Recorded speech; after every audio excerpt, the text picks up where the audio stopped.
50,000 বছরের রাস্তা হবে, যার যার কবর থেকে হাসরের মাঠ।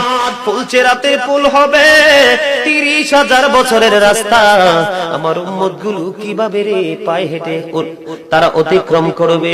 বন্ধু নবী এমনি এমনি কাঁদেনি রে, নবী জানিয়ে দিয়েছে কাল কিয়ামতের ময়দানে উম্মত গুলো খালি পায়ে থাকবে, মাটি তো তামা থাকবে। ও বন্ধু, তাদের শরীরে কোনো পোশাক থাকবে না, উলঙ্গ অবস্থায় থাকবে।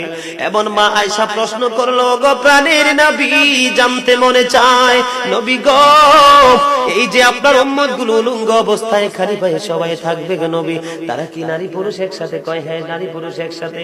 তারা কি কেউ কারো দিকে নজর দিবে না? এবার আমার নবী বলেছে, আয়েশা রে, কেমন করে নজর দেবে রে আয়েশা?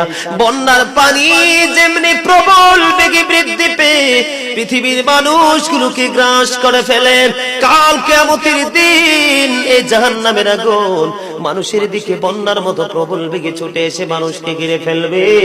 এত ভয়ঙ্কর হবে রে আয়েশা কেরা, এত ভয়ঙ্কর হবে আশুরের দিন, এত ভয়ঙ্কর হবে সেই দিন। আর সেদিন এত বিপজ্জনক হবে, একটা পুরুষ আর একটা নারীর দিকে তাকাইবার মতো সুযোগ থাকবে না।